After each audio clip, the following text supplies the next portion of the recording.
It's interesting in the Tibetan tradition, when you do prayers, especially certain prayers, there's a certain point where you clap, and when you clap, your right hand is wisdom and your left hand is method.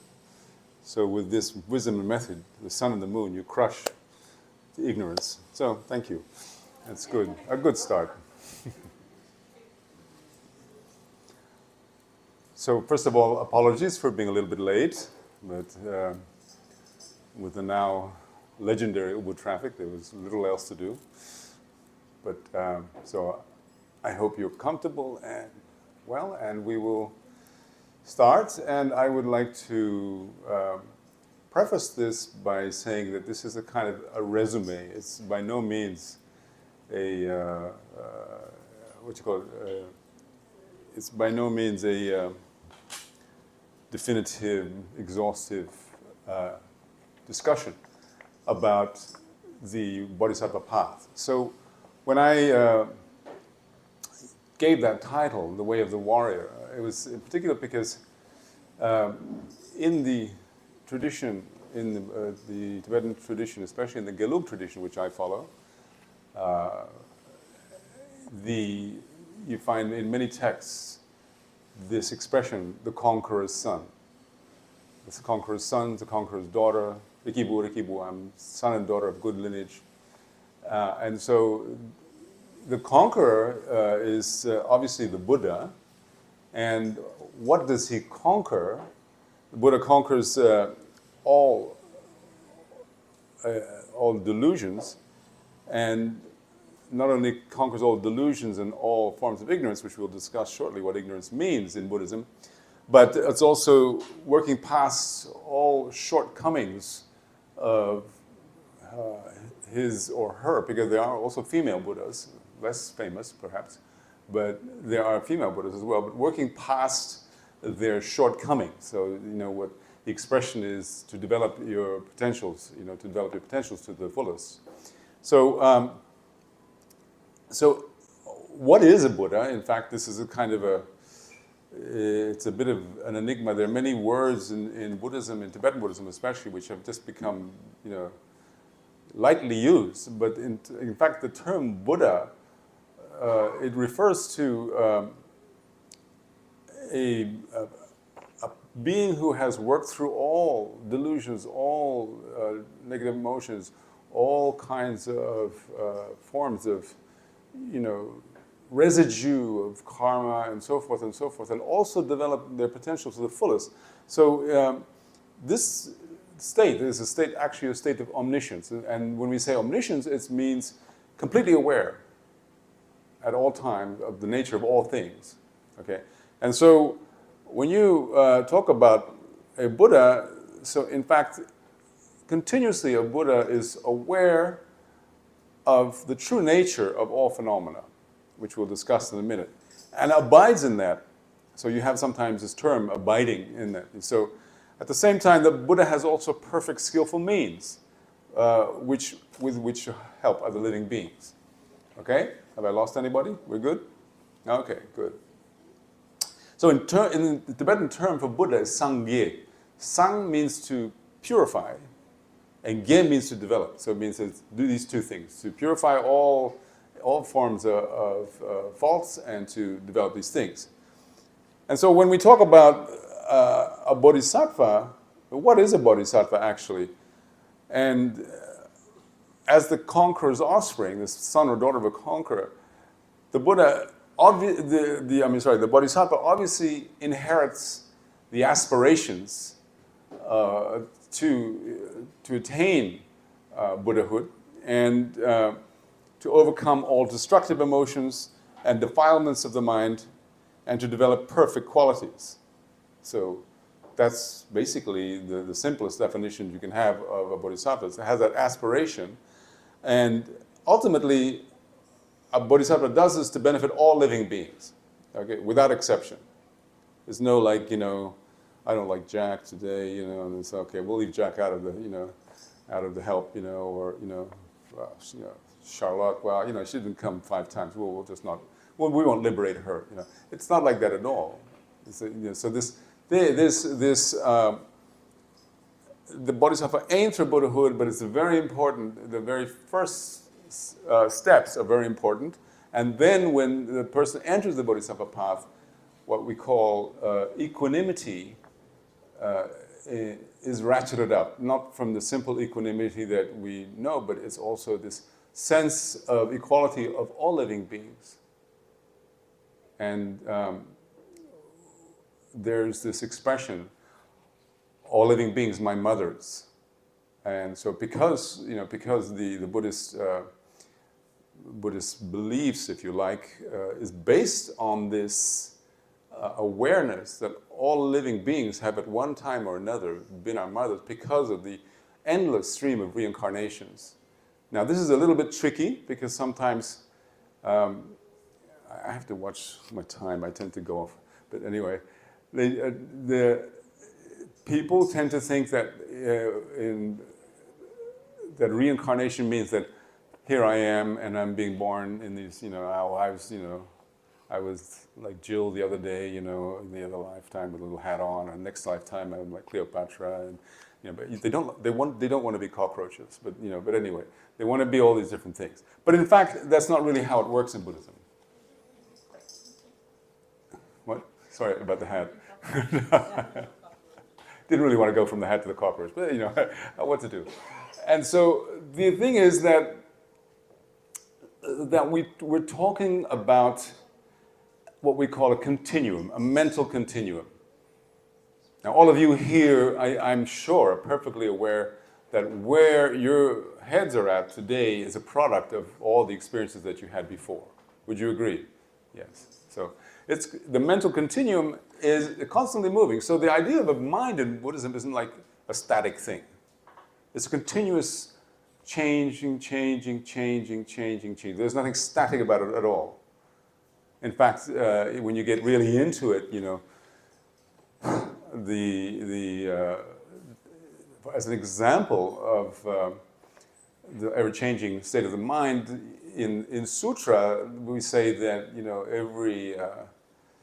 for every snap of the finger you have 60 processes of mind that happen. You all see what's this, you see what this is. And how long did you take to recognize that this is a piece of paper? And yet, all the things that are involved in recognizing that this is a piece of paper, what you've learned, that you know, what you have attention, the concentration, et cetera, differentiating from my hand and so forth. Bam, bam. 1/60th of a snap of a finger. In Tantra, we talk about 360th moments of mind.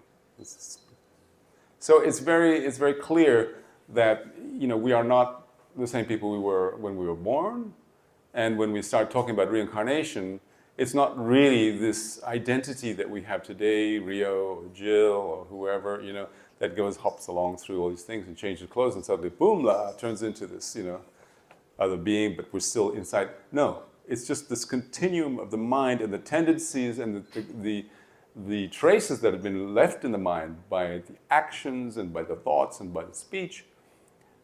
These traces continue until they are actuated. So, okay. Didn't really mean to talk about reincarnation, but it's important. So, so when somebody is thinking about becoming a bodhisattva, they really do have to be prepared for quite a number of lifetimes. It's not like, instantaneous. Sometimes you say, you hear about people who were instantly enlightened. Well, I mean, that's kind of like, in the debate courtyards, that's a discussion for the 5-year-olds,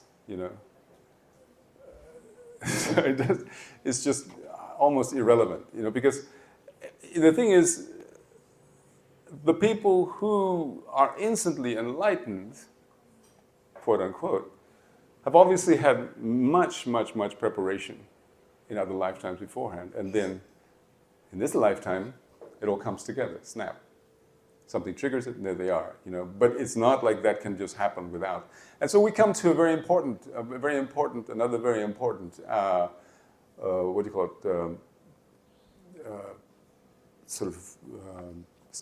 building block of Buddhist belief, if you like, and that is cause and effect.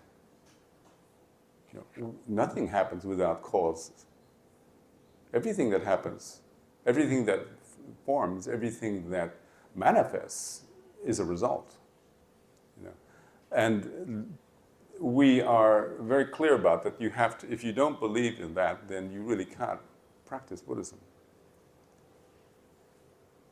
So why that's relevant is because the next thing that comes up is when we say, I would like to become a bodhisattva, well, that immediately implies that there will be a transformation, right? You're not going to be like, I'm not going to be like this guy on a motorbike, bodhisattva, it's a whole different transformation, set of transformations. And this comes back down to cause and effect. And behind that, even more importantly, is that if something arises dependent on causes and effects and conditions and so forth, it means that that thing, that phenomena, does not have its own independent identity. Would you agree? We think that's true? I mean, like if something depends on something else, basically it doesn't stand on its own, right? It's a very simple thing. Yeah. But the implications of that is there is no such thing as an inherently existing person, inherently existing nothing, this building, whatever.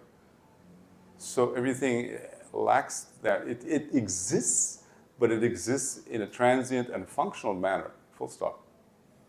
Does not go beyond that, okay?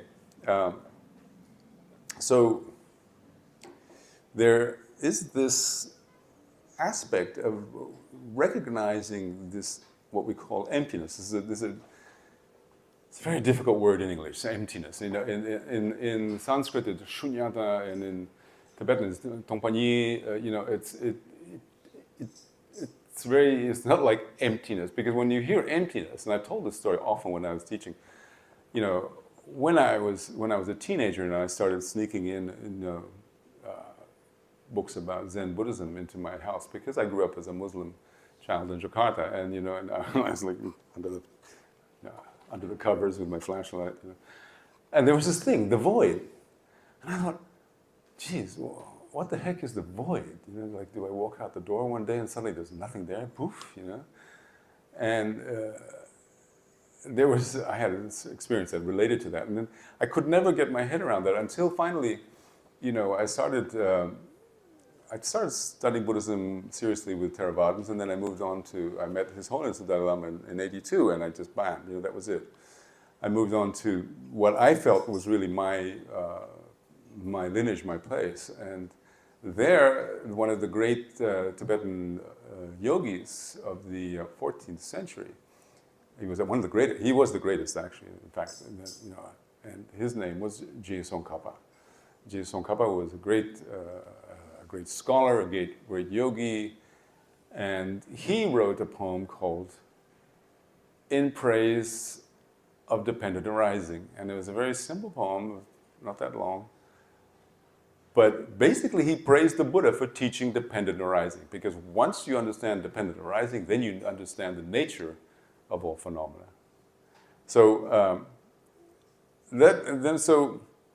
when a bodhisattva decides to attain Buddhahood, the bodhisattva does that with the aim of helping people, helping animals, helping living beings, helping spirits, every single living being there is, and does that, with the cognizance of the lack of inherent existence of all living beings, so that allows the possibility for these living beings to transform.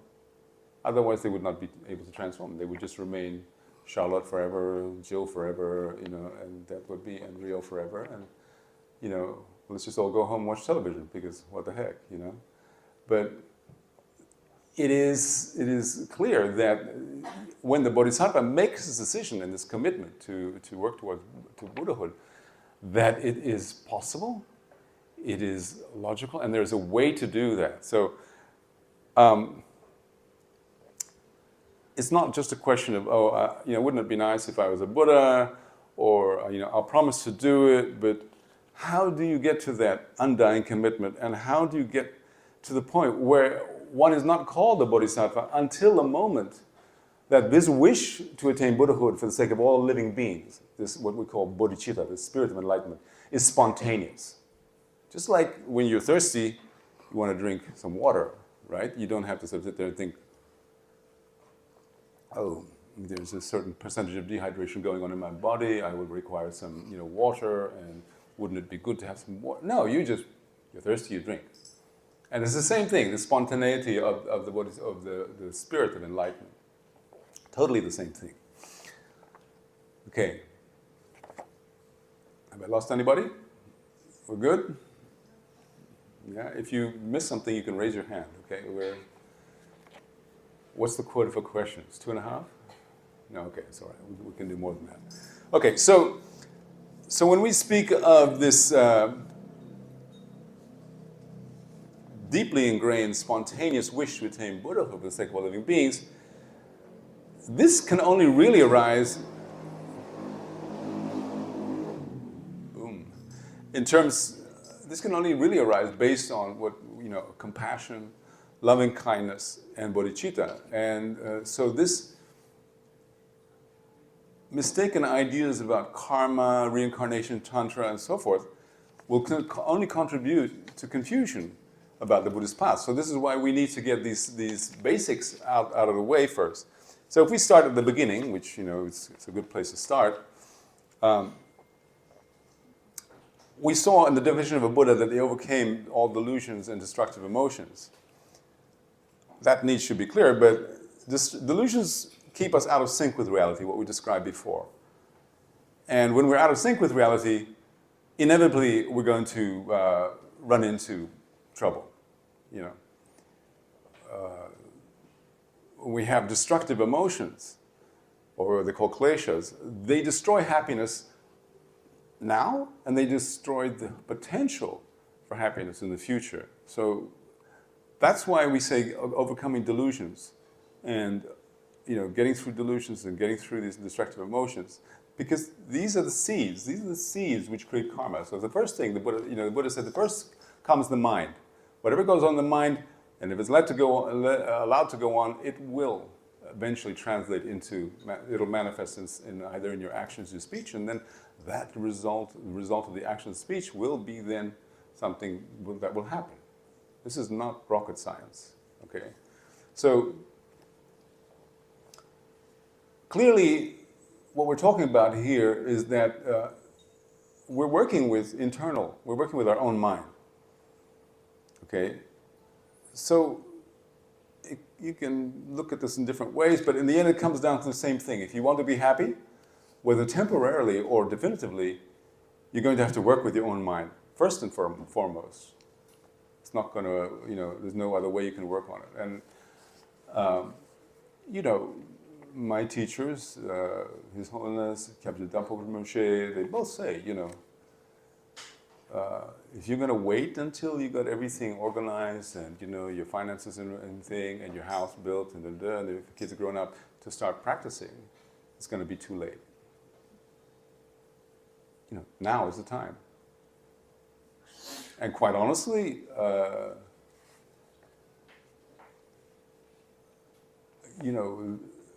once you get past your prime in your life, it's harder to get to really get into it, because you develop a certain kind of laziness and apathy to really take this on. I've been working on this for. It's too embarrassing to say, but it's getting on to like 42 years, and I'm pushing 70, and it's still hard, But it's worth it. That's the thing. It's worth it. If you really want to have some real happiness. And why is that? Because when you depend on external pleasures or external sources of happiness, they will result, perhaps, if it pans out, they will result in a kind of a very brief and fleeting sense of well-being, which then evaporates and it leaves you wanting more. So, you know, the big buzz when you get something new or something comes through and they get the big buzz, but it actually doesn't last, you know, because then you start realizing, oh, that's, you know, oh shit, there's a scratch on my Corvette, you know. There's a, you know, I had to pay for all those things that I haven't paid for. Bang, the money goes, you know. And, you know, you marry somebody and it's, you know, and if your marriage is based on just the externals, you know, it doesn't take very long to get bored, you know. You know? N'est-ce pas? Maïté. On peut vérifier, quoi. But if your approach to your life is much more sensible in the sense that, okay, I do require this. It's something which is simply required to stay alive. There's nothing wrong with that. If your marriage is a partnership in which is positive from both sides, nothing wrong with that. Because the internal thing that's functioning is not a thing of just craving and wanting to have. There's a certain commitment involved. You know, it's a little bit different. In any case, what happens is you end up in a state, when you do this, when it's just purely kind of, you know, it's kind of want to have this, want to have that pleasure sort of thing, it ends up in dissatisfaction every single time. And this dissatisfaction is actually the key to what we call dukkha in Buddhism. Dukkha is a word that is, you know, it's translated as suffering, but, you know, it's not just pain that is manifest. It's not just, you know, it is this state of being tormented by dissatisfaction. You got this, you want that, you know. You got A, you want B, you want B, C. You know, we got a nice house now in Ubud, and then we're going to have a house on the mountain, we're going to have a house on the beach, and then let's get a house in Los Angeles, and let's get and you become slave to all this stuff. You're never free from it. And so, you know, the quick fix, we become addicted to it. And it becomes, when the rush wears off, it becomes uncomfortable. What did I do, you know? So whether it's sex, possessions, luxury, power, or whatever, sooner or later it becomes boring, then you rush out to find newest flash, stronger flash, and so you're trapped in your own mind. So dukkha and samsara, do you all know what this term samsara? It's not a perfume. Okay. Samsara is the state of having this, your mind is kind of contaminated, and as a result, you know, by all these things, you are always in a state of dissatisfaction and stronger sense of suffering, and it cycles. It cycles. You know, you don't have this, so you get pissed off, and then getting pissed off starts another cycle. So this is samsara, and it's nowhere outside. It's all in the mind. Okay. So if we take a really serious look at our current existence, we'll probably recognize some aspect of this, or perhaps, you know, that this is the prevailing condition of how we are. And that was the very first thing that the Buddha taught. He said, the first noble truth, it's called the first Arya truth. And the reason it's called an Arya truth is the Aryas are those beings who have transcended, and their vision, they can see. So, you know, the first Arya truth, this is suffering.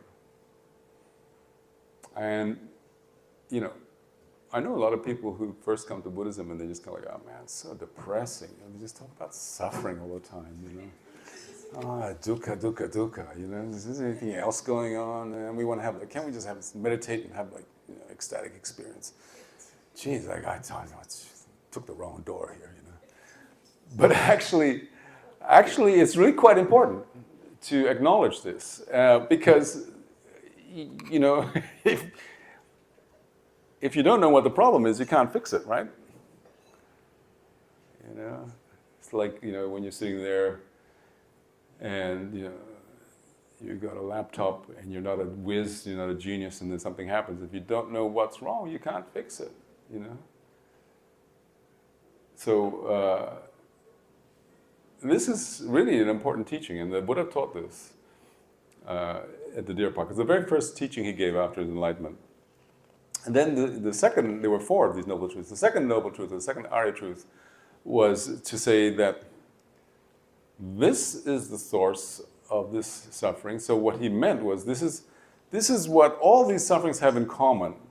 And what is that they have in common is this, they stem from what we call in Sanskrit upadana, from grasping, from clinging.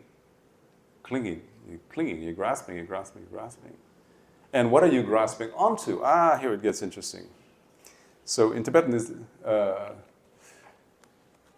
denzin, denzin drupa. Well, it is what is this clinging or grasping? We're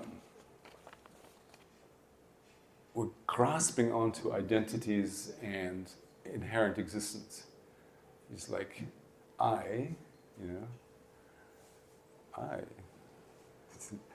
And we don't even know it most of the time until until you're about to fall off the cliff and you go, I'm going to die. And you have this panic attack because you're going to lose this thing which you've been holding on to, which, kind of interesting enough, doesn't really exist. It exists in what we call, it's an imputation. Does anybody know this word? Does anybody not know this word? Imputation. No? Everybody knows this word? Oh, this has made my life a lot easier. Okay, you don't know what this word means? Okay, good. Thank goodness for honesty. Otherwise, you'd be out there like, what the hell? I want to have some chai. Okay, so, to impute something is to, it's kind of like you assume something based on what you see. And, so it's kind of almost like deduction. So this is there, this is here, so it must exist. But it's not even conscious, and this exists in its own self. We don't, when you look in the mirror in the morning, oh, I look like shit, or I look great, or whatever you think, me in the mirror, right? That's really weird, isn't it? First of all, the eye is an imputation. Second of all, you see a mirror, which is actually a reflection of this body, and you go, that's me. I mean, how weird is this process, It's like, we really get lost in all this stuff. So, so if we are going to look at this, in a very serious way, because we don't want the suffering, so why did the Buddha talk about this as clinging? Oh, it's so important. What we're clinging to is a truly independent existence, because we feel threatened when we think, this is just momentary, it's like, so many years, maybe might make 100, maybe 80. I never thought I'd make 70, but here I am. You just sort of kind of have this idea that you're going to exist forever. Well, what are we going to do? What are we going to do next year? Or what are we going to do? 5 years from now, I want to. Who said you're going to make it? I really shouldn't tell. Okay, this is a story, okay? It's a story of somebody who's quite close to me, who went to my teacher, and she said, I decided to, change citizenships because when my husband dies, then, I won't be able to, inherit all the stuff and all this, and so forth, and I'll be lost by myself. And Rinpoche just looked at her and just said, so you're sure you're going to outlive him? And that was a cold shower, Ma'am, oh, really? And sometimes, I'm just sitting here talking to you, but when you have these great teachers, and some like His Holiness, I've attended so many teachings over the years, and sitting in the hail, the snow, the rain, whatever, and we, in the old days there was no covering where we'd teach, and and sometimes when he would talk about the lack of inherent existence and the impermanence of life, and that the fact that all this stuff, he was so he just cut right through, and you would see people just kind of like, not because of the cold, but they would just kind of like, his words carried so much power in them that people would just like, you could see them almost shriveling, So it's really interesting, this fear that we have, what we're hanging on to. And that clinging, then, it causes us to be out of sync. We don't understand. We don't get, impermanence. We just, we act like it's not there. until we hit the really big impermanence, you know. And so,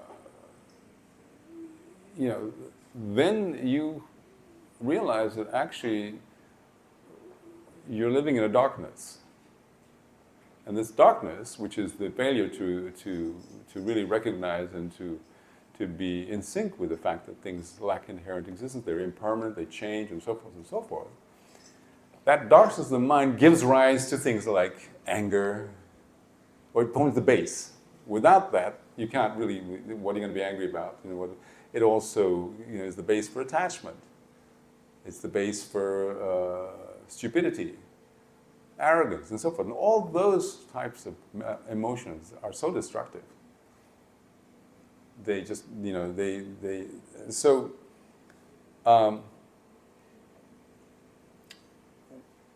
and when we talk about that, then if you think about the third noble truth, which the Buddha taught, the third noble truth says, it can cease. All this can cease. And I used to think, well, how does he know that? Because we're just incapable of thinking logically sometimes. And the logic is, if you know the cause of something, then it's clear that, you know, without the cause, that thing cannot exist. So what you have to do is cut that stuff out. And when you cut that stuff out, all the causes and so forth, you know, the clinging, then you can be free from those results of the emotion, negative emotion, and so forth. So then, the fourth noble truth is the path. So the path to cessation, and it involves, because we're talking about, you know, negative emotions and so forth, which hold us back. It involves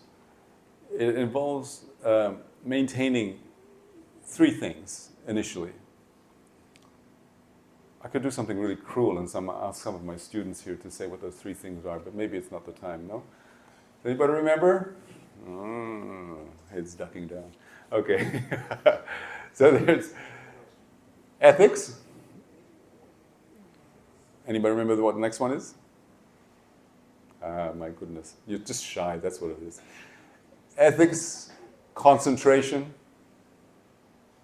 and wisdom. Sila, Samadhi, Panya. Okay. So these three things at this stage are extremely important. Why so? You know, ethics, we've got to be a good boy, a good girl, you know, so the Buddha likes us. It's not really like that at all. If you take responsibility for yourself and you practice ethics, you have morality, both of, you know, not both, but of body, speech, and mind, this will be very important because it trains your mind to be less dissipated, less distracted, less destructive. And when you do this, the mind is going to become more attuned. It's going to become more malleable, more, you know, is that the right word? Malleable? You can form it. Thanks. It's good to have somebody who knows words. So, some people think, well, you know, ethics is such a constraint. If somebody thinks that way, it's obvious that they don't really understand the nature of ethics, because ethics only really works if it's your decision and it's your wish and your will to do this. If somebody tells you you can't do this and, you know, you're going to get a slap on the hand because you don't do that, that's not really ethics.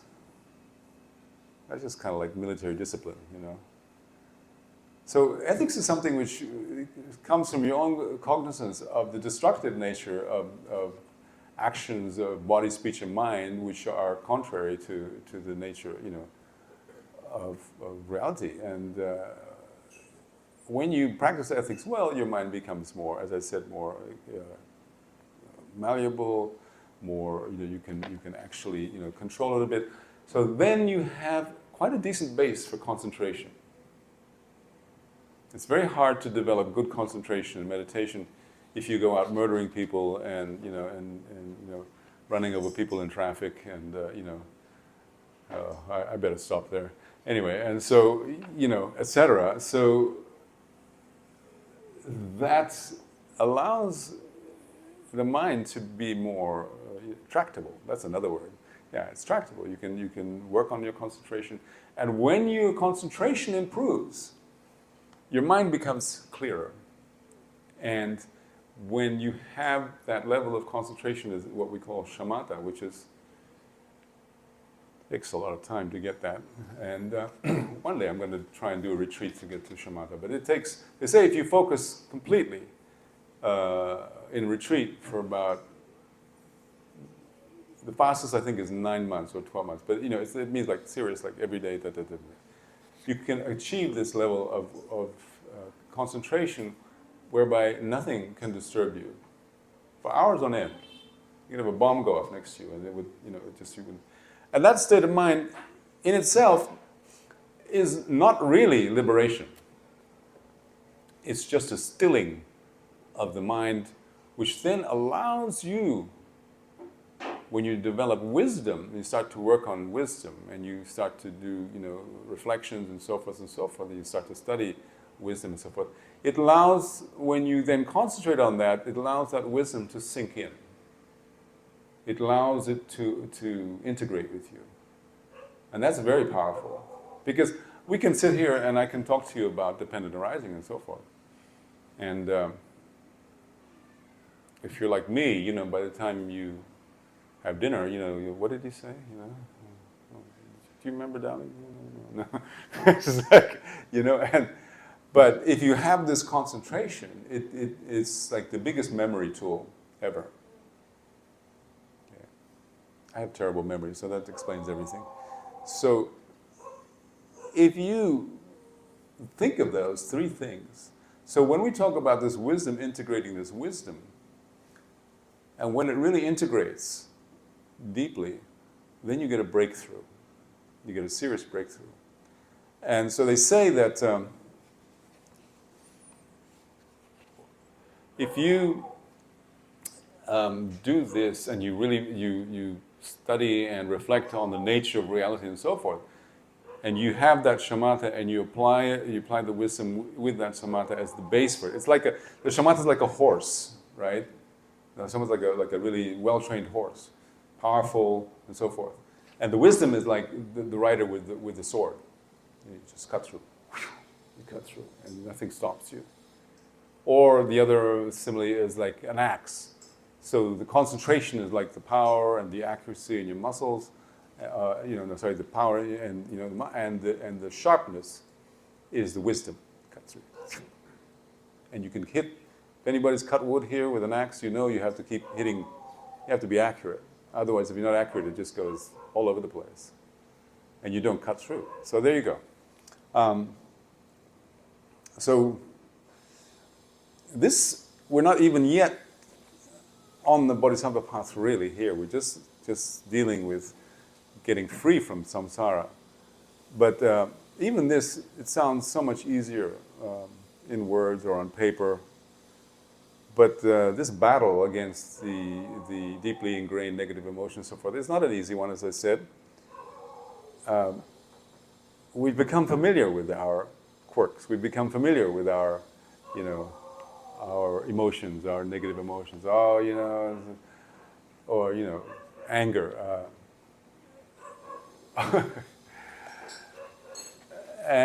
Or attachment. It's like it's just become like a friend. It's always with us.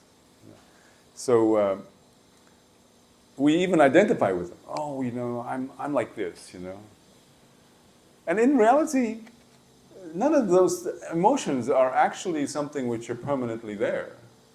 I mean, I do have a bit of a temper. I've got to, I'm going to confess, but it's something. It runs in the culture I came from, and it takes a while to get rid of it.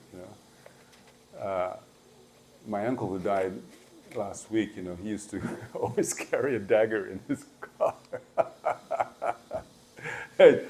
And my great-grand-uncle would, when I would visit, would always touch the back of my, just on my waist. Where's your dagger?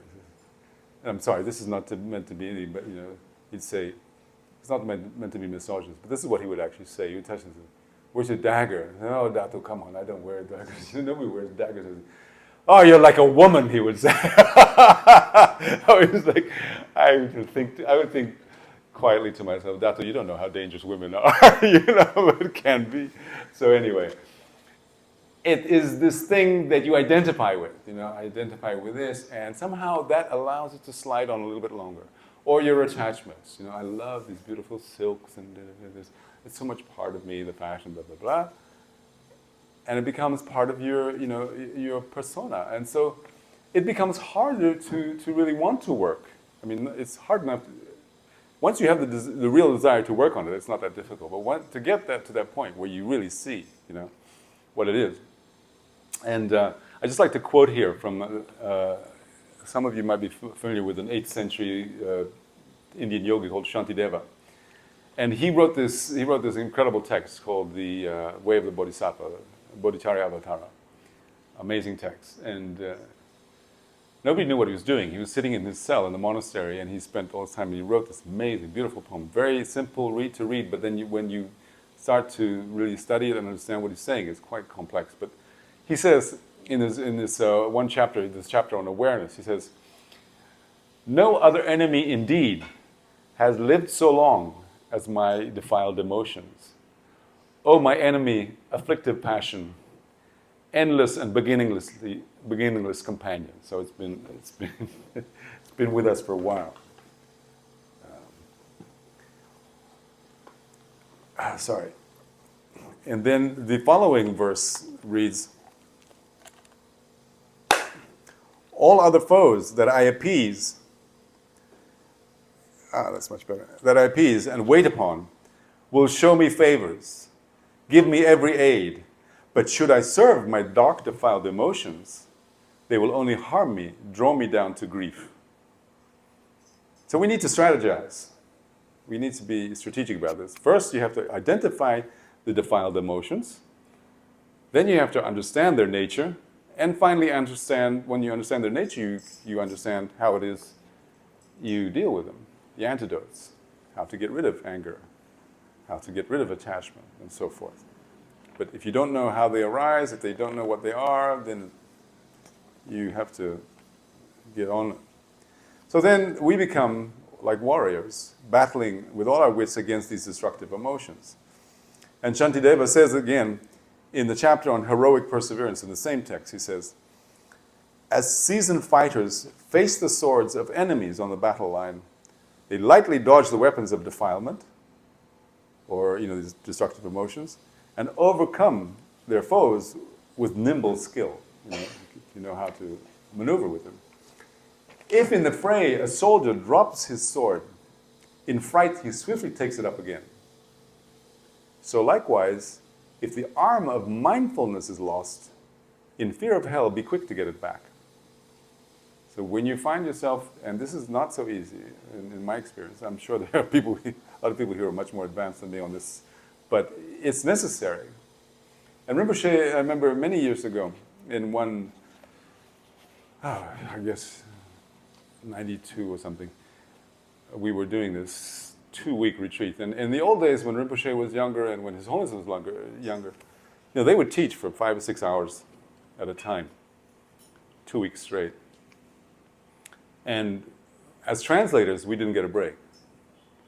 That was it. You sat down, you translated for 6 hours straight. There's none of this United Nations things where you get switched out after 45 minutes. You sit there, like by the end of the day, you're either enlightened or your brain is mush. So it's somewhere in between. So he said, it was a very interesting thing he said. He said, if your kleshas, if your destructive emotions get the better of you, you still have to face them. So if they have you pinned down on the floor, at least bare your teeth at them. At least bare your teeth at them. It's important. So you maintain some kind of resistance. Okay. So, has anybody got any questions? No? Okay. This is either really skillful or you're extremely polite. What were you translating into from when Rinpoche was speaking? I was translating from English into, he was teaching in Tibetan, and my colleague was translating into English, and I was translating from English into Indonesian. Yeah, because my Tibetan is really, it's kind of very sad. So a huge amount of people that were there from all over the world. Well, we had in those retreats there was probably only about 250 people.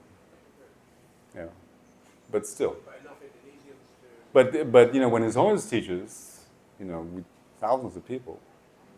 But since it's a specific group of people, it's only probably about 200-300, or at the most, you know, Indonesians. Yeah.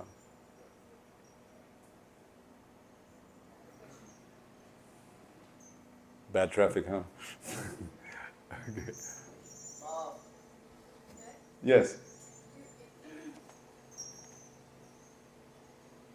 said that you can get rid of anger. Yes.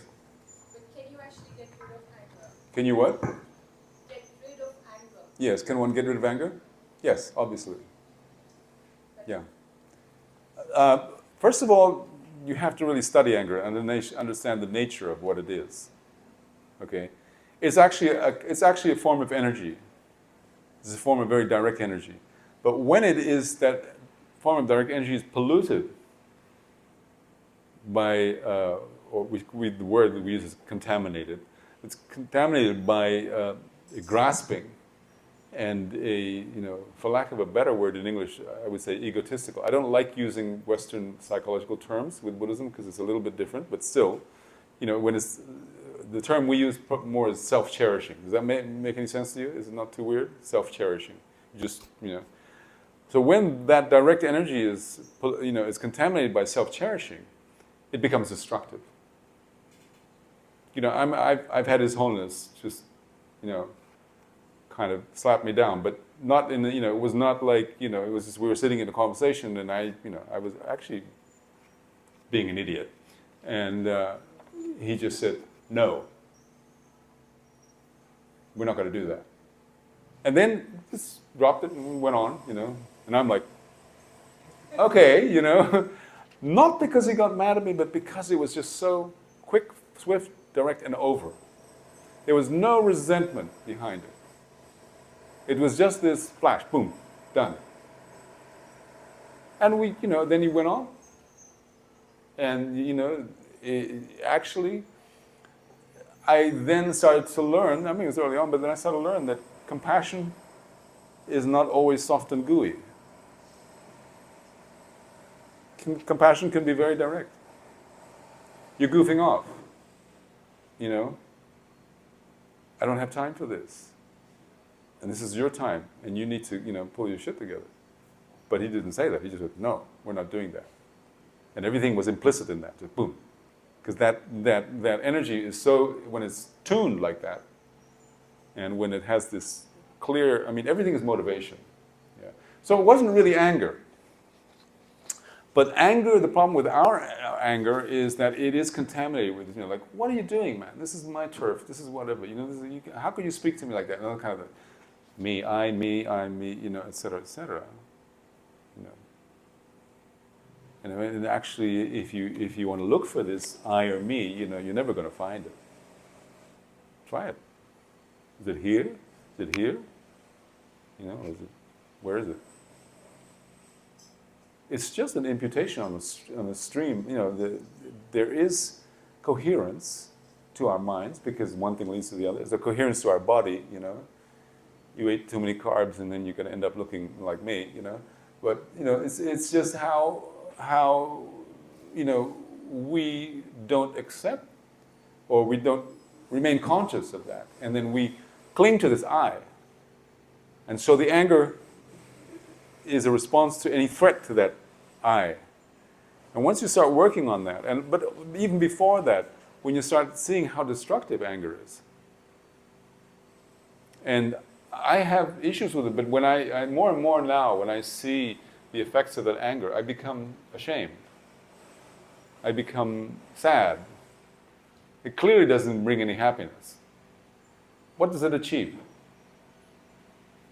You know, you just ruin the whole atmosphere, and everybody feels bad, and you feel bad, and you see many happy, angry people. Not really, It's kind of like the opposite. So yes. Somebody said something? Yes. Anger not expressed around, but Can you? I don't want to make you to stand up, but can we have a mic, please? Thanks. Sorry. anger not expressed. Can you wait for the mic? Thanks. No, I've been thinking many times about anger. I still don't understand. For me, it's not necessarily destructive. I think, as you say, it's a very strong direct energy. If not spread around, if focused, if channeled, I think anger can transmute into some good action, decision. It really depends on the motivation behind it and how you do it. It depends on what your state of mind is, But that's what I'm saying is that it's something which anger is something which rides on that direct energy, and we all have it. We all have that potential, but we don't have. Perhaps we don't have, or at least I don't have. I'm not enlightened enough to make sure that my own personal, whatever, doesn't contaminate that. Because this is a very tricky and slippery slope. You have to be very careful with this, because sometimes you think, this is for their good, but actually, there's a little thing in there, it's like little bit of something that and that ruins the whole thing. I think anger is a bridge or a passage. It's a what? A bridge, a passage. If well used, well channeled, and you don't stay with it, can be useful. I'm not saying it isn't. I'm not saying anger. I'm not saying anger is. I'm not saying that direct energy isn't. There's a term for that in Tantra, and it's called divine wrath. But it's not like we can go out and practice divine wrath because we're not prepared. And this is why we need to do this basic work first. You can't escape it. You can't just jump into, I was at this initiation. Yeah, thousands of people go through initiations. Do they actually get these initiations? Do they understand what's going on? No, this is a different story. So you get the blessings, but you don't necessarily get the initiation. But if you really practice, and you practice well, and you practice, and you understand what Tantra is about, and you practice it properly, not like, but do it properly, it's a 24-hour thing. There is no moment when you're not in it. And that what we call divine pride, that awareness of, being in the, being, in that space of actually taking on the meditational deity as one's, that's different. And so when we're in our ordinary state and we get angry, yeah, maybe, but mostly it's not really that creative. As the same thing applies to other things, attachment and so forth. I mean, you have great masters who, can work with attachment. It's not the attachment that we experience, So Tantra is a whole nother level, and we're not really going to discuss it here because it's a little bit beyond the range of, what we're doing here. But a simple thing to bear in mind is the word Tantra actually means continuum. And we maintain the continuum of the meditational deity 24 hours a day. Now, if you're capable of understanding that everything is actually the manifestation of that, that's cool. If you're not, no. So it takes time to prepare, and we're at the basic level here. The question about anger I thought was a good question. Because it is something, that's the thing about identifying with it. This is my anger. I'll show them, Yeah, it's seductive, but it's not productive. Okay? All right. Is it good what you're eating? Is it good? I hope you're enjoying it. Okay, good. All right. Anybody else? All right. Shall I go on, or do you want to take? Okay. Well, I'll go on. Okay. However, when we start now moving on from that, liberating ourselves from samsara, the basic liberation from samsara, and we start talking about the bodhisattva path in earnest, that experience of our own suffering and its sources that we went through and that we struggle with, and we still struggle with, actually becomes a great resource. And what is it the resource for? It's the resource for our empathy. We can't really start wanting to know, oh, I wish all living beings be free from samsara. It's a nice feeling, it's a nice goody feeling. But if you don't know what samsara is, and you don't experience that, it's very difficult for you to feel that empathy. So when you talk about, these great beings who have that empathy and thing, they certainly do remember from past lives and so forth, these experiences of intolerable suffering, I had one teacher, Geshe Sobden, who was a hermit, and I told the story, so for my older students, please don't get bored, but Geshe Sobden was imprisoned in Tibet by the Chinese, and the Chinese prisons had special sections for lamas and aristocrats. What that meant was not that they had air conditioning and better food. They got everything worse. They were the culprits. They had to be beaten every day and so forth and so forth. So Geshe-la was telling me the story one day. He says, and he was quite old when I met him, and his voice, oh well, every day they would beat me until I was flat on the floor. And I would be terrified. I was terrified. I was terrified I would lose my compassion. I was terrified I would lose my bodhicitta. I was terrified I would become angry at them.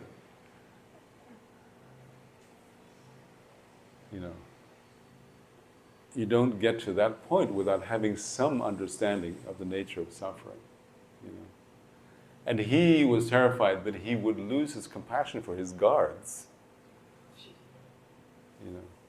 Because amongst the Tibetan Buddhists, the worst karma that you can do to a person is a person who is actually a bodhisattva. That really brings it much heavier. So, not that he thought he was a bodhisattva, but, he thought just, actually he was, but, he was an amazing person. Anyway, so to get to that state, it's not pity. It's not because you pity people. It's because you have compassion. You feel their suffering. You compassion. I think it comes from to feel with. Isn't that what it comes from? Compassion, no? Okay. Hold me up here. Okay. Okay. So, but it's combined with the awareness that suffering can end. That anger and all the things that these living beings are doing can end. Okay? So it gives hope, and so you have a very deep motivation to help all living beings. And this deep commitment, this total commitment, it's driven by the awareness that Buddhahood arises depending on causes. Buddhas don't just kind of like suddenly happen.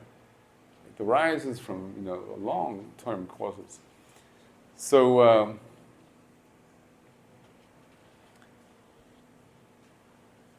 and if we have that call to Buddhahood within us, no matter where we stand in the stages of the path, it is, if you feel it, then it's because you have what we call the lineage. You have you're in the lineage, somewhere in you has this lineage, and we call that it's to be of the family. Like, for example, there's an expression in the Heart Sutra, or son or daughter of a good family. It means that it's not that your dad and your mom is like It's because you are attracted to, to this incredible compassionate state.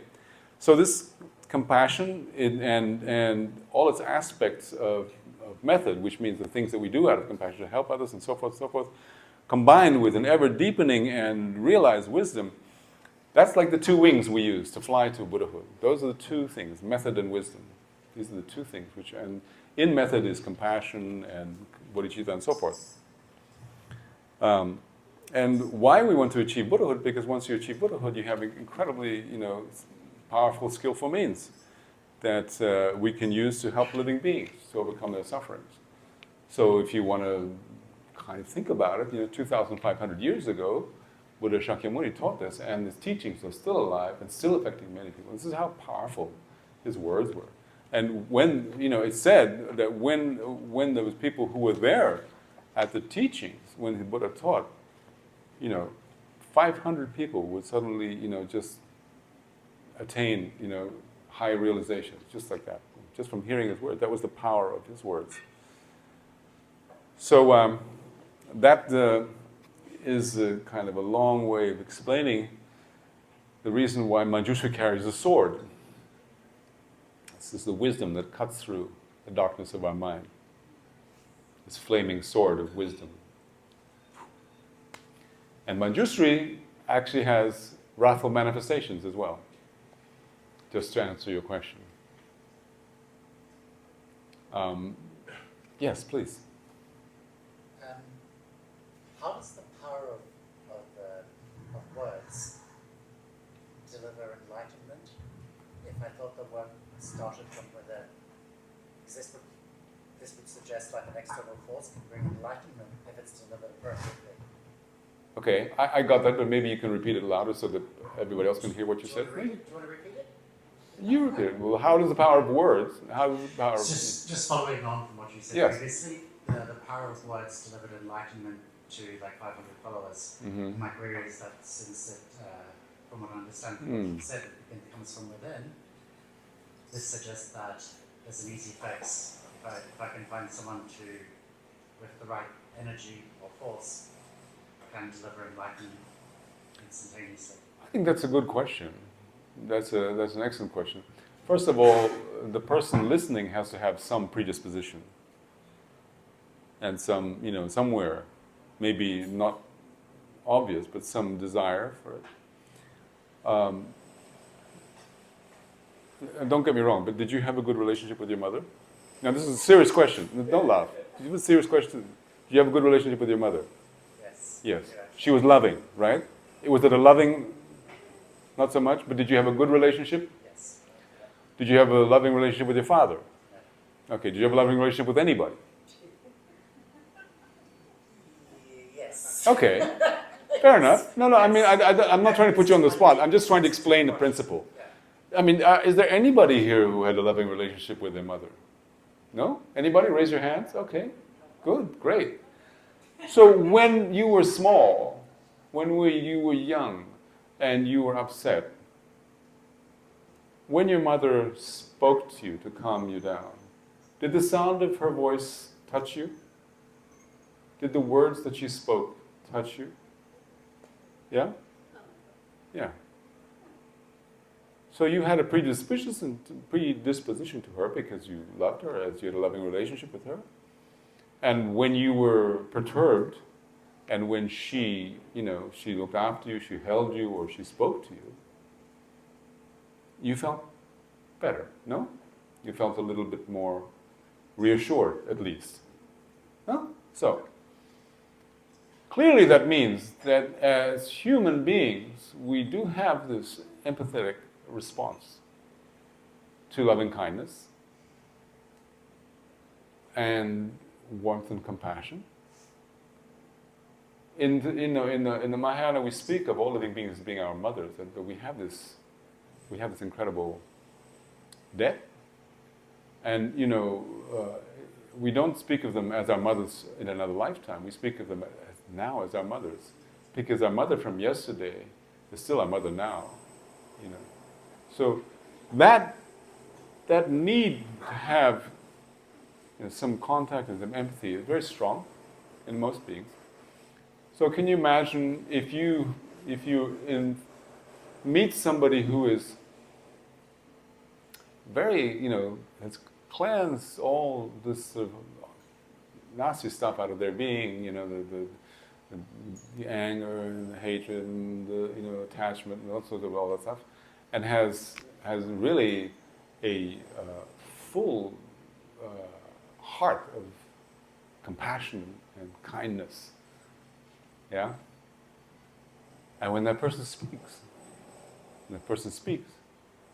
and you're on that wavelength, it will touch you. No?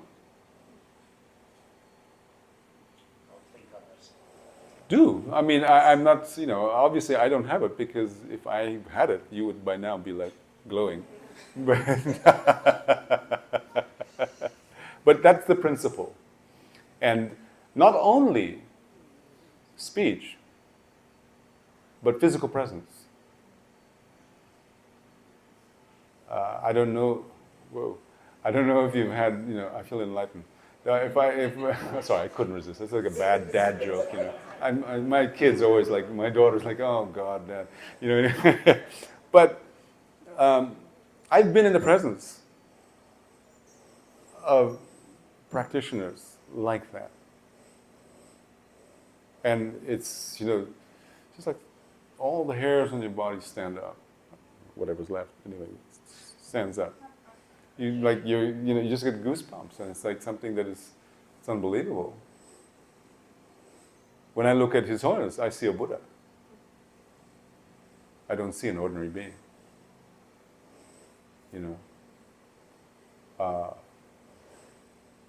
Because I've gone through so many things with him, and with Rinpoche, Dagpo Rinpoche also, So I don't think they're ordinary beings by any means. Not by a long shot. I've been through things with Rinpoche which are just like, I just don't know, I don't know where he pulls it out of, just like helping people. Short story, okay? Surabaya, we're teaching, Rinpoche is giving a teaching, actually preliminary to an initiation, very intense. This guy arrives, and there's about 200 people in this temple, it's overflowing. Guy arrives, and he's totally frantic, and he comes up, and he goes right up to the throne, and everybody's going like, whoa, And he says, Rinpoche, you must come with me to the hospital. And Rinpoche is saying, well, I can't really do that. Right now I'm in the middle of the thing, and I'm translating, and then this guy says, my father is dying, and he wants a blessing before he goes. And Rinpoche says, look, I have to finish this first.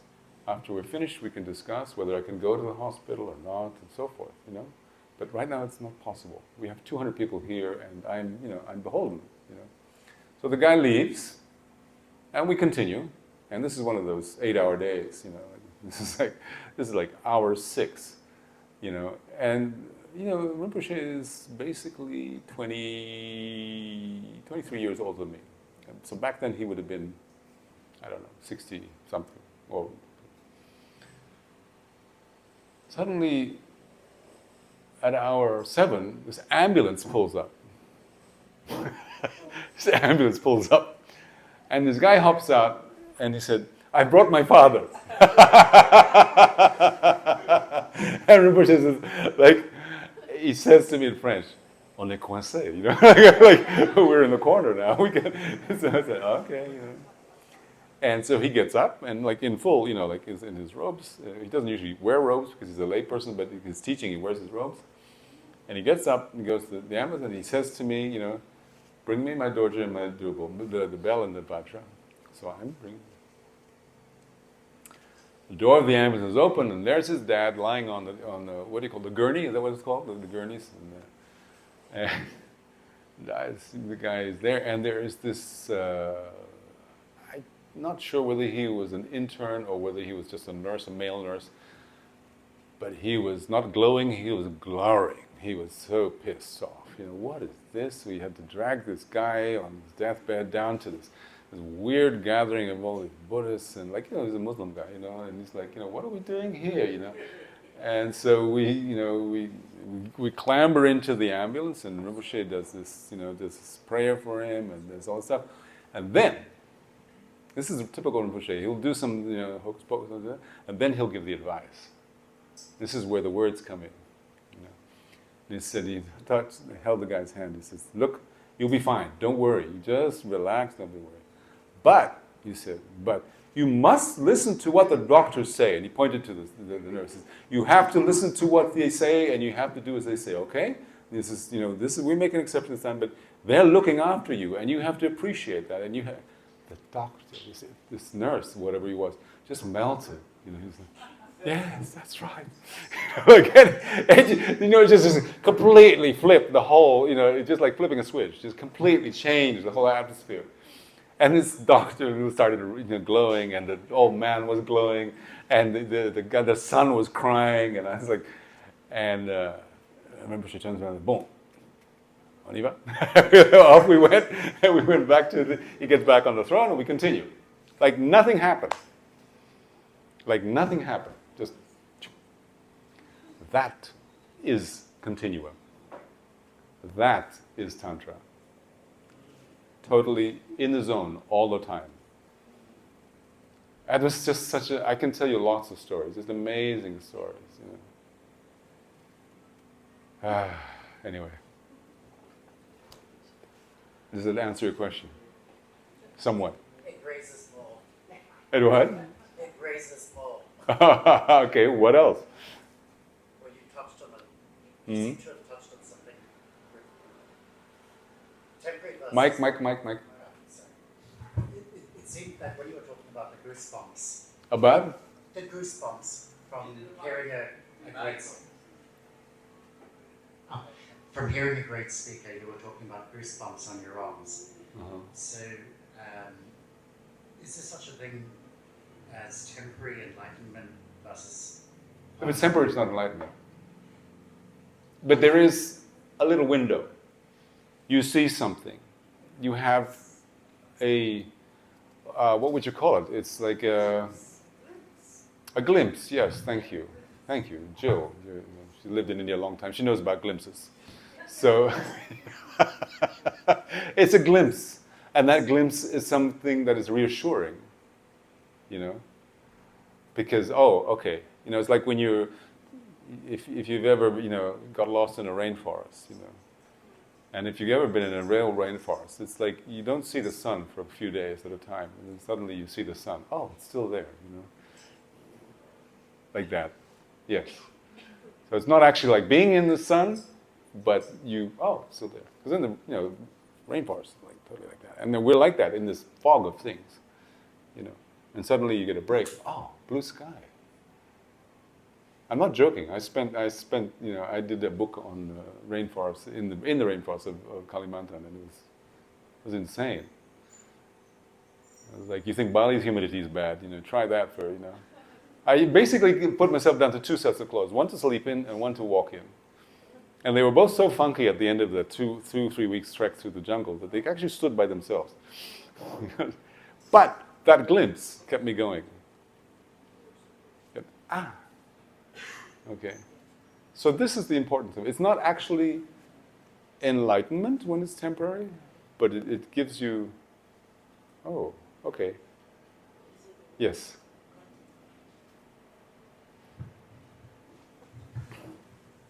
Thank you for tonight.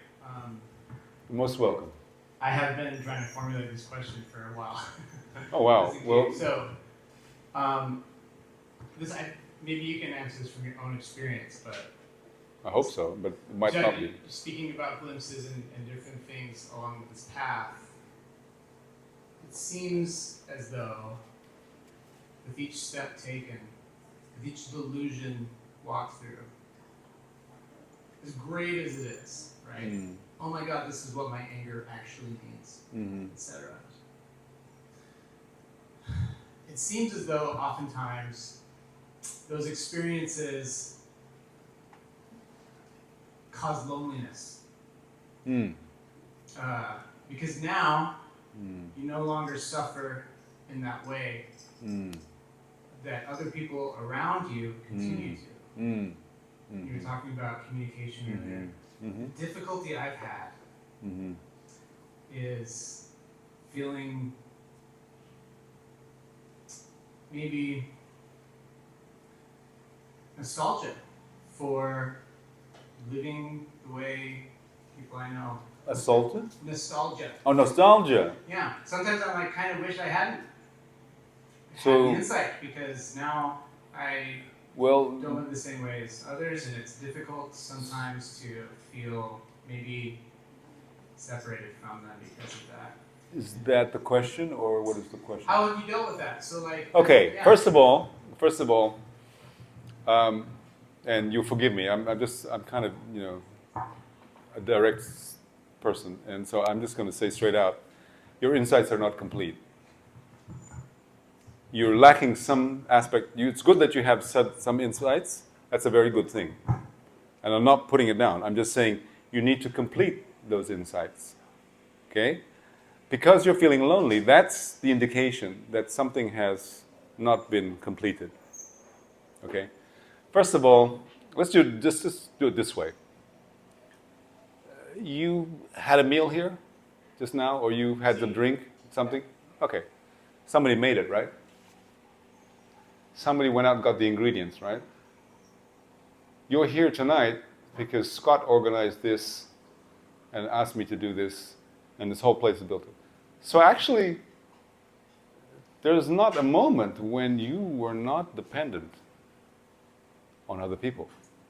The clothes that you wear were made by other people. The watch you wear, the whatever, the meals you have in the morning. Now let's do a really stupid, simple math thing, okay? 3 meals a day, let's just say, I don't know, maybe you just do 2, I don't know, you look like an intermittent faster. I aspire to that. But anyway, say you have 2 meals a day, okay?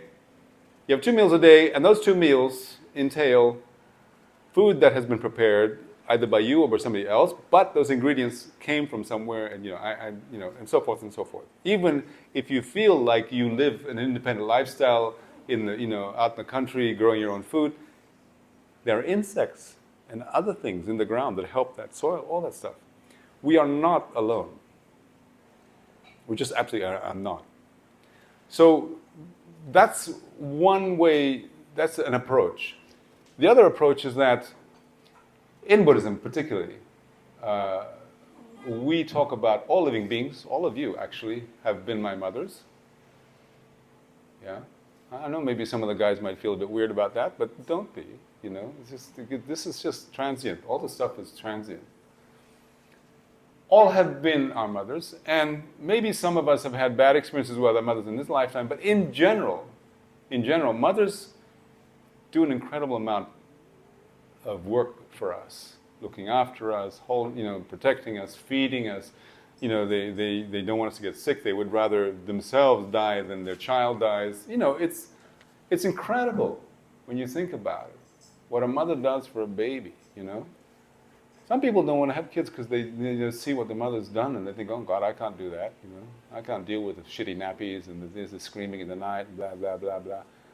Okay, that's their right, but it doesn't cancel out the fact that somebody did it for them, right? Somebody did it for you many times, over and over again. Now that you've had some insights, okay, there is a danger here, and I have no idea how to assess where you are, where you're at this thing. I just take your word for that. You've had these insights, which have, this is one of the things about the Mahayana. When you take the vows, for example, the Bodhisattva vows, you say, may I forego, the peace of simple liberation in order that I may help other living beings. Because there's a thing that happens, like if you start off with the motivation just to free yourself from all the stuff, there's a very good chance that when you get to that point, when you get to what we call the third path, the path of seeing, and you have that insight and total experience. It's not an insight. You're not looking at the emptiness of inherent existence. You actually experience that you yourself are that. And when you get that in the meditation session, that's the breakthrough. But if your initial motivation is only for yourself, there's a danger that you burn out the drive. And so it's very important at the beginning of the path already that you're thinking of other living beings, because they've all been your mothers. They've all, and so, look, I mean, if somebody helps you with something, we generally feel some gratitude, right? Normally, your neighbor, saves your dog or whatever, you feel somehow, some sort of gratitude, indebtedness. What more, for this, those who help us through their lives. So this sense of indebtedness is what connects us, and then the sense of loving kindness, because compassion is feeling the empathy with the suffering, but loving kindness is wishing them to be happy. And if you really develop this loving kindness, there's no way you can feel lonely. There's absolutely no way you can feel lonely. I don't see how you could do it. Solitude is a different thing. Enjoying solitude is a different thing. What solitude really is about is not being distracted by all the bullshit that's going around. That's what solitude is. It's not hanging out in a cabin in the forest and that's, I mean, this is another story. Once at one point in my life, I had second marriage busted up, all kinds of stuff was coming down. And I went to see Rinpoche and I said, okay, this is it. I'm done. I'm ready now for the cave, And I was serious. I've lived in a cave before when I was 17. I thought I can do it again, He looked at me and said, yeah, it's a good idea, except you're just going to bring all your garbage with you. Bam. Well, those who know Rinpoche know how he gently just slaps you around, it's like with his words, talk about it's like, yeah, c'est très bien, mais, you're going to bring all the shit with you, and then what are you going to do, You're stuck up there in this thing, dang, dang, dang, dang, dang, dang, dang, like a ping pong ball going around, So really, really, to come back to your thing, now is the time when you need to develop that insight of our interrelatedness. It's so important, and I salute you that you have had these insights, but I enthusiastically encourage you to develop this other side of insight of how we are interrelated and the kindness of other beings. And now that they have been kind to us for so many lifetimes, this thing is really sticking in my face, so many lifetimes that, what kind of person would we be if we just walk away from them?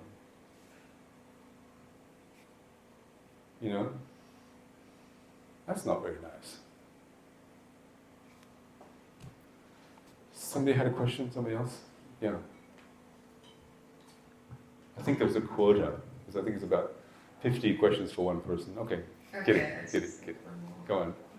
I just wanted to continue the conversation about what he asked and what you said. I relate to his question. Yes. And what I have witnessed in my journey is that sometimes it's very hard to relate with people after a point. Like if you have matured and you're doing the practice, and I come from Orwell, like where I've been doing that for 2 years. What do you practice, may I know? I practice yoga, jinkies, there are a bunch of things. Just I've been doing this for 6-7 years. And what I realized is over time is that when I go into public spaces and I'm sitting with people, it's like the relatability just drops. Like I'm talking about something that the other people are not interested in it, and then we have nothing to talk about, and I face. Talk about the weather. Talk about what's the lovely dress you've got on. Yeah, I do that. But just be happy with that, but smile, and from your heart, just send out kindness. How do you make true connections or like make friends? Just you start with the heart. In Buddhism, I keep saying the heart, but in Buddhism we don't really distinguish between the mind and the heart.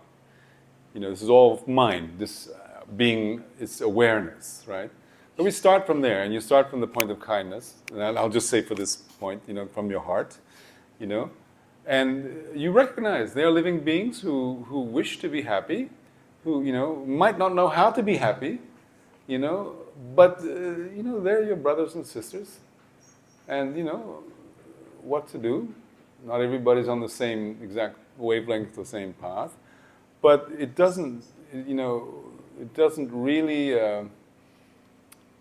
That doesn't warrant us not accepting them and not, showing kindness. And you don't have to get into whole. There's no, you don't have to pretend and go into whole, dance and stuff with them. But just in that short moment that you're with them, Of course, there's a limit. For example, in the secondary, there are 18 major transgressions of the Bodhisattva vows, and there's like 46 minor transgressions.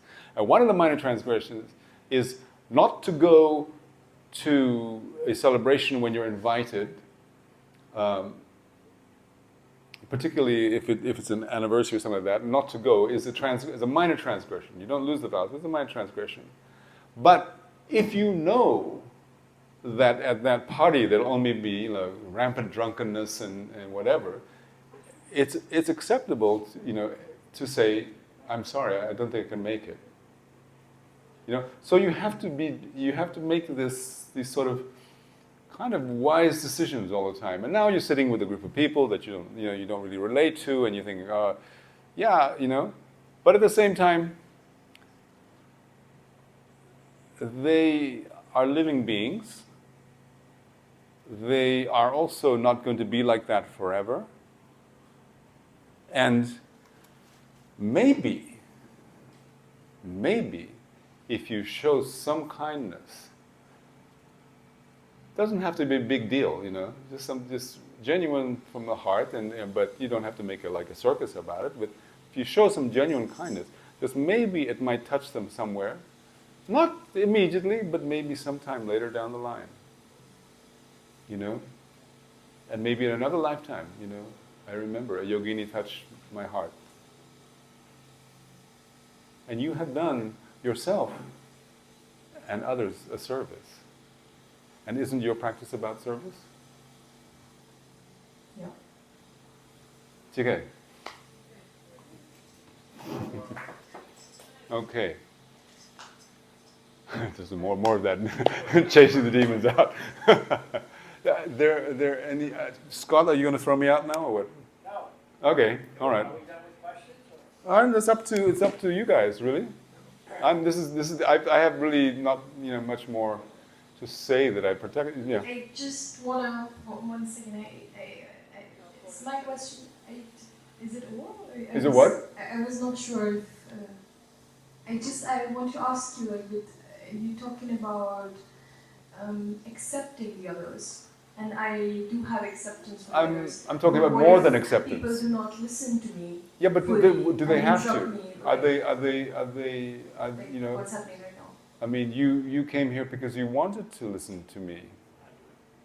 But I'm not going to insist that when I go to a bus stop or somewhere else like that people have to agree with what I say. I mean, if you ever saw me in Balinese social situations, you'd probably wonder, is this the same guy? Just talking blah blah blah blah blah blah, because that's their mode, and they but that's the only way I can actually connect with them. And then slowly, and then they also reveal that behind that they too have wisdom. Your gurus are everywhere. If you practice guru yoga, if you have any part of your practice involves, then you see that your gurus are everywhere. Everybody can be a guru for you. And that's another way to get rid of loneliness as well, by the way. No? I mean, I'm learning from you.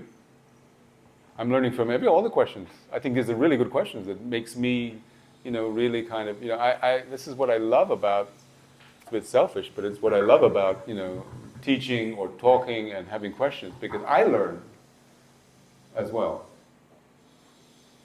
A little bit of a cheat, but anyway. Just a little bit more about reincarnation. Okay. And the certainty of A hot question, that was a hot potato. The certainty of it, that's what's hard to grasp, that Well, we are yes. so sure of, all Okay. our mothers in the past. How do we know? Okay, so good question, and it's a hard question because we're not really, most of us are not really at that stage where we see that. I mean, I did, God, I've asked so many foolish questions to my teachers. I can't believe it. But one year, I think it was in the 90s, and it was right after a color chakra initiation, and I asked His Holiness. We were in a private audience, and I asked His Holiness, I think the Tibetans, if they had been any, they would have been horrified that I asked him. But he says, Your Holiness, do you remember your lifetimes, your past lifetimes? And he looked at me and said, but straight off, without any hesitation, said, when I was younger, I had vivid recollections of them, but now I get older, not so much. Finish. That was it. For me, that was a validation. Because he is my guru, and he never lies. Never ever lies. So, okay. But I still need to reflect on it, and I still need to meditate on it to get to the point where it becomes clear to me. So, okay, let's go through this. You all got time? This is going to be a little bit longer. When you go into deep sleep, in that state of deep sleep, are you aware of everything that's going on? If it's properly deep sleep, no. No. Okay, you're not. Do you remember who you are when you're in your deep sleep? No. But when you wake up, you do remember. So there is a continuum. Right? There's some continuum. Okay. So now, when we look at our being alive, essentially what that is mind and body come together. And we have these skandhas is what they're called in Sanskrit. They're aggregations. So we have body, and we have mind, So we have in the Buddhist presentation, it's 5 skandhas. So you have the body, and then you have feelings, composition of mental factors, perceptions, or so forth, and consciousnesses. And they all hang together. But when you die, clearly that separates, because the body is no longer able to sustain being the vessel for the mind and the subtle energy that goes with it. So when from the experiences that yogis have actually noted down in diaries and so forth, not diaries, but in notations about their experience, because they retain consciousness through this. So there are all these descriptions in Tantra about death process and birth process. And I remember at one stage, doctors, Western doctors suddenly realized that, the Tibetans weren't just a bunch of old monks, and that they actually had some knowledge, and, and they came down and enforced the Dharamsala. And there was a session where they were describing these, like, here's His Holiness sitting at the head of the table, and then there's like a line of geshes, which are these scholars, right? Monastic scholars on one side, and 5 of the world's top quantum physicists on the other side. And they start describing, the process of the mind, stuff like that. But most of it was about physics. But there was also the discussion about the mind and the body coming together. And they describe, the Tibetan Tantras describe the process and how, the mind starts, because the subtle mind rides with the subtle energy, and then attaches to the sperm and the egg of the father and the mother, and then it starts to grow, And as the mind develops, then these energy patterns grow, and then the embryo looks like this at this month. And one of the people there actually had some knowledge of this, and he said it was amazing. It was like, it's exactly like Western medicine, the embryo and so. And they don't have X-rays. They don't have ultrasounds in the monasteries, you know. So these notations which were made, these notes which were made, were very accurate. And so the death process involves, in Tantra, the death process involves the dissolutions of all the different, what we call the elements, you know, the earth, which is the solidity, and the water, which is the mobility, etc., etc., etc., dissolving, dissolving, dissolving, and then consciousness dissolving, consciousness, and then it gets to, you know, because in this system, there's this, the concept is that this the energy of the sperm and the energy of the mother's egg stay. They're like this unbreakable knot until death in your spine, at a certain point in your spine. And it's only at the point when that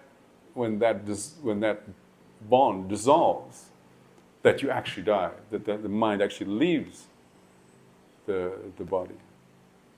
And that's when, I don't know if you've seen, you know, people who died, but if people who die, usually, you know, you have like the red blood comes out from the, there, and the white fluid will come out from the genitals and so forth. That's because it's broken. And at that point, the body can no longer sustain the bond with the mind. It's gone. But that mind continues, like it does when you wake up. So it is taking, a lot of this is taken on faith, but it's interesting, the evidence that is presented. I went into it for at one point for quite a long time, and also there were many accounts. In India, you have a lot of accounts of you know, people who remember their past lifetimes, because they're more open to it, you know. So, you know, children recognizing houses, recognizing, you know, people and so forth. Amongst the Tibetans, you have a lot of that with the Lamas, you know, with some of these reincarnate Lamas. That, oh, did I switch it off? Mati, hello? Hello, hello. It's like a David Bowie song. So that evidence is substantial in terms of the body of evidence that's presented is quite strong. And then you look at children from the same family. They can be very different mentalities.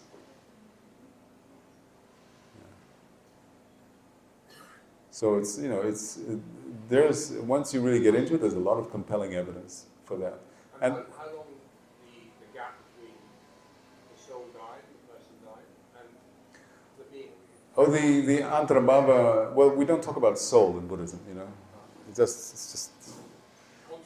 just one of those, well, it's the mind stream. Yeah. It depends. Depends on the level of awareness of the being. Yeah. And does it depend on the life that you've led? It depends on a lot of things. It depends on your karmic thing, and it depends on your finding the birth that, you know, works for you. And thank you for coming, by the way. I enjoyed. So, yeah, have a good evening. Bye. Yeah. So. So there is a choice then. You can choose.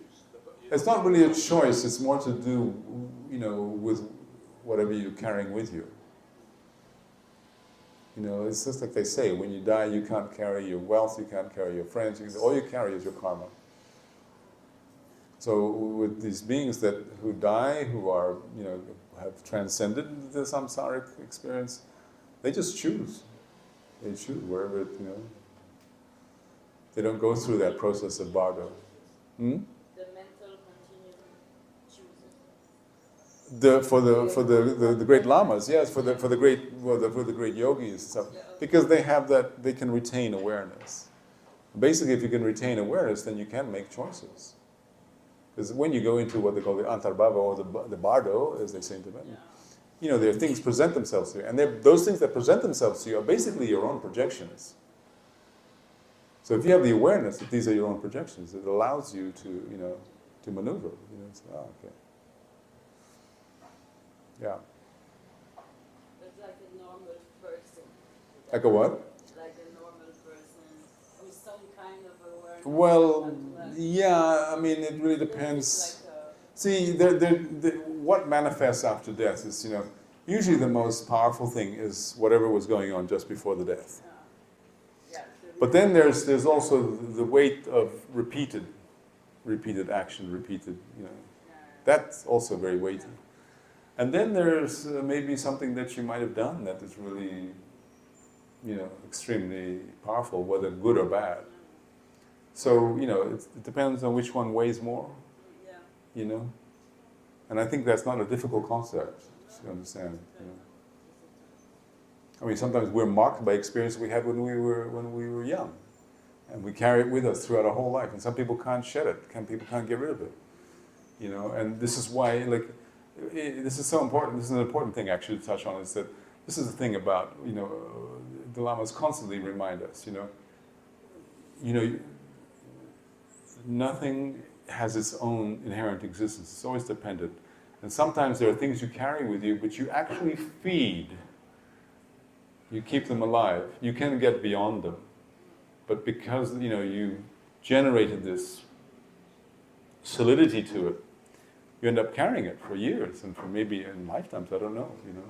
But, you know, it's like, for example, you know, when we talk about soul, you know, this is not a concept that really works in Buddhism.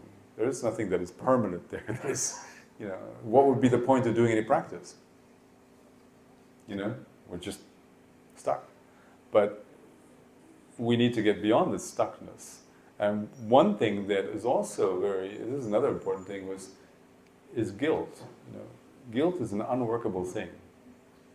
You can't do anything with guilt. You know, it's just you're stuck. You know, mea culpa, maxima culpa. I'm dead. Fine. You know, there's nothing you can do. You can't work with it. You know, but it's so interesting with the Abrahamic religions, because with the Abrahamic religions, their evolution to what it is today is quite different from where it started.